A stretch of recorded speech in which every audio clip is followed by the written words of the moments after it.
you better disabuse your mind about getting into guesses and assumptions. Wala akong kandidato pagka-presidente ngayon hanggang Disyembre para ano ninyo na wala kami, even the cabinet. Hindi ko naman sila pinagbabawalan, but I requested the cabinet at the start of itong cabinet meetings natin na sinabi ko, kung maaari lang kayo mag-remain neutral lang rin. Kung may kandidato ka, just keep it to yourself and vote. But let us avoid endorsing any candidate so that there will be no certain guesses or implications that we are supporting this candidate or that candidate. Kaya nga tayo dito, inaasahan ng mga tao na tayo ang mag-guarantee ng peaceful election. At towards that end, importante that you are freed of the suspicion that you are for this or for that. Kasi alam mo, ang presidente is president. And, you know, yung mga senador meron ako. Only local candidates, of course. Pero sa ibang wala na. Same province on the same day. Vice President Leni Robredo and fellow presidential candidate Bongbong Marcos barnstorm Iloilo. Religious group Iglesia Ni Cristo officially endorses the tandem of Marcos Jr. and Mayor Sara Duterte. We're down to the last 5 days before the May 9 polls. Presidential candidates are now working double time to woo more voters. And COMELEC has started conducting the final testing of vote counting machines.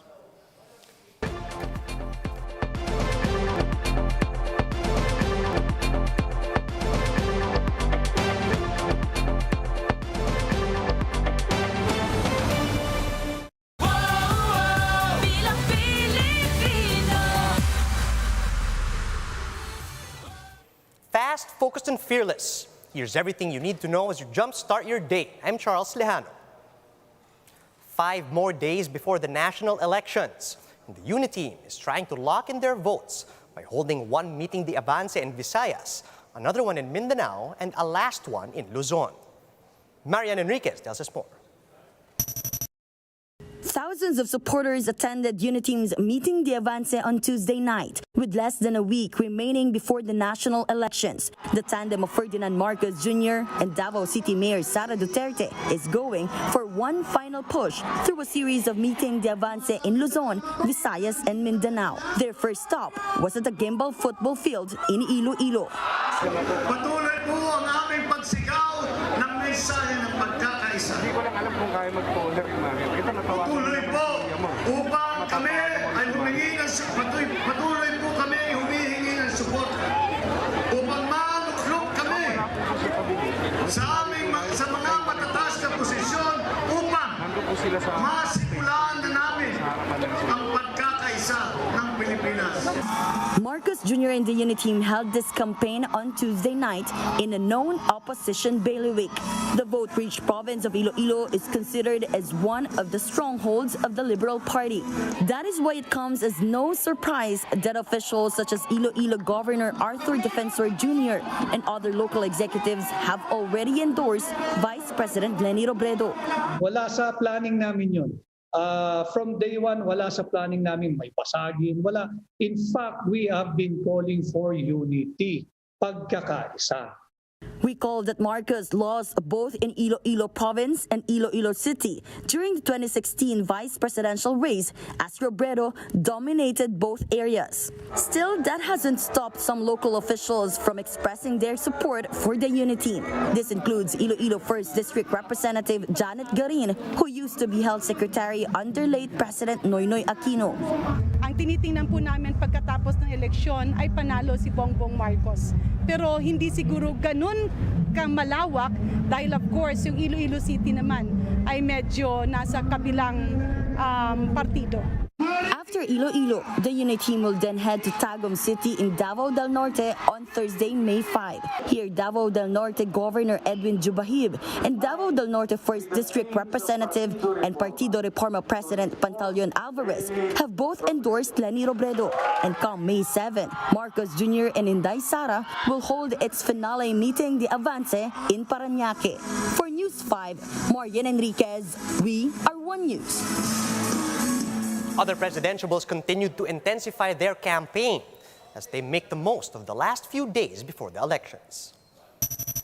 Yesterday, Vice President Leni Robredo held campaign rallies in the provinces of Iloilo and Aklan. During her speech in Santa Barbara in Iloilo, Robredo thanked her supporters and volunteers for their efforts in boosting her campaign. Robredo is set to hold her camp's meeting de Avance on May 7.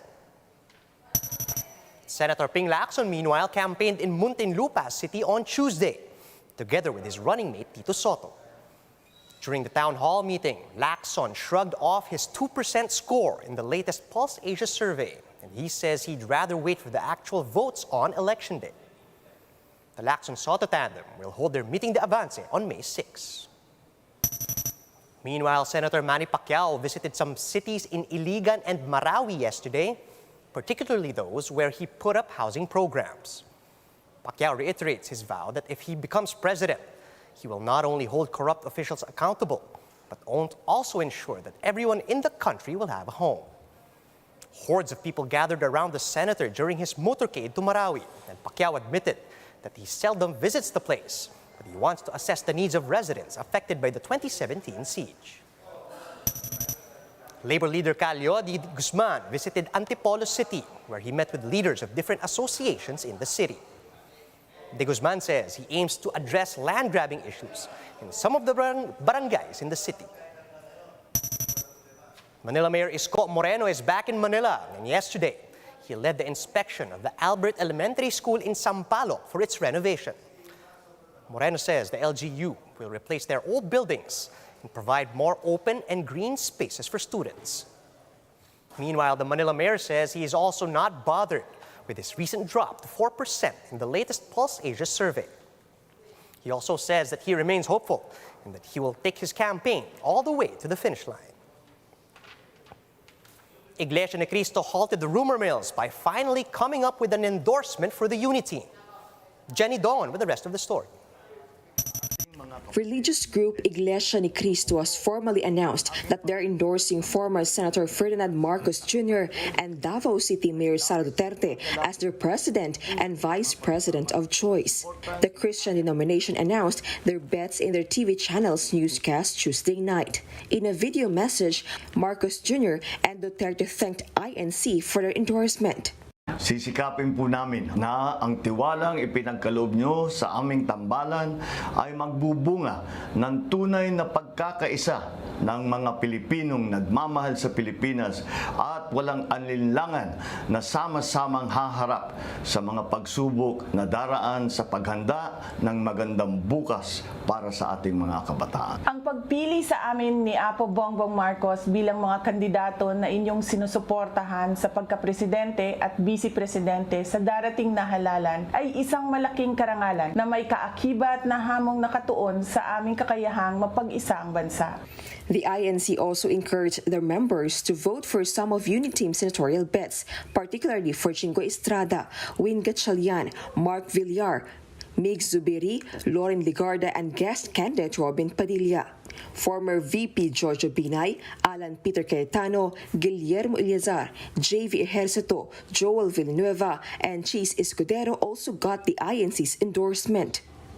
The 107-year-old church is known for their block voting, which is why their endorsements are much anticipated elections after elections. Some political analysts believe that the INC's endorsement is a big boost for the campaign of Unity. We expect if it's a solid vote in a very tight race, that would be very positive kung sino man ang kandidato. In this case, kung ito ay ang kanilang opisyal na ilalabas, Marcos, Sara Duterte, makatutulong ito to concretize yung suporta para sa tambalang unity. So posibleng ito ay para dagdagan ng momentum ang tambalang unity na Marcos at saka Sara Duterte. In tight elections, halimbawa, medyo dikit according to reputable survey firms, that can probably make a difference. Recent PSA data shows that more than 2 million people are members of the Iglesia ni Cristo. The COMELEC meanwhile says that there are 65.7 million domestic voters in the Philippines. Strat-based ADR Institute says the INC equates to 1% of the total election votes. This means that more than 600,000 INC members will be voting next week. When asked if the INC endorsement will affect or influence non-members who are still undecided as of now, political science professor Jean Franco had this to say. Sa pag-aaral ng Ateneo, Center for Organizational Research and Development, I just recently sat in the presentation for this study.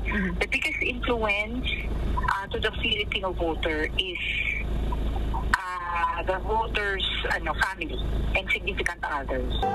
For News 5, Jenny Dongon, We Are One News.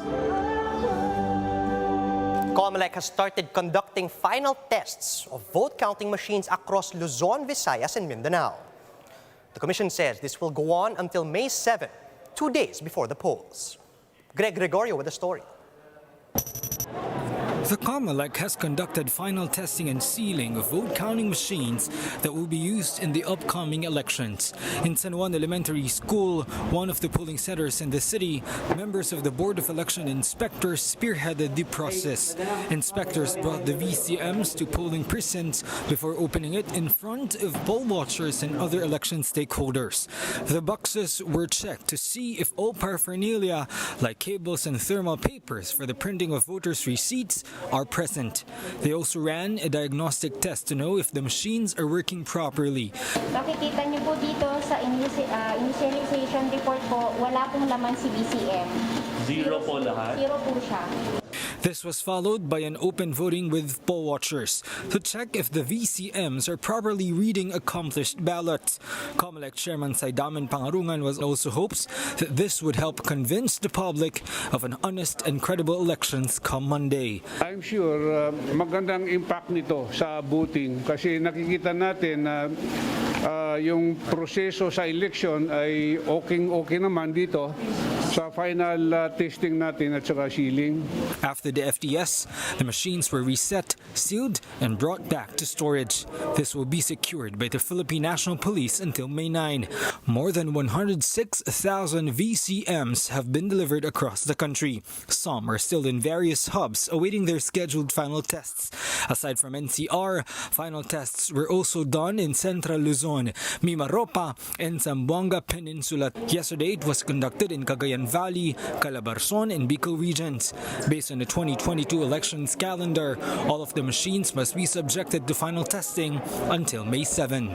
For News 5, Greg Gregorio, We Are One News. Here are the stories to watch out for later today. The women's volleyball national team will hold a send-off for the SEA Games. And the final 4 round of UAAP Season 84 begins today. The UP Fighting Maroons will square off with the De La Salle Green Archers at 2 p.m., while the Ateneo Blue Eagles will face the FEU Tamaraos at 6 p.m. And that's how the day is shaping up to be. Join us later at 9 a.m. as we monitor the day's biggest stories from sunrise to sundown. You can also catch One News on Signal Play. Just register for a free account at www.signalplay.com and stream One News live anytime, anywhere. I'm Charles Lejano. Mask on, wash hands, and stay safe, Philippines. We're One News.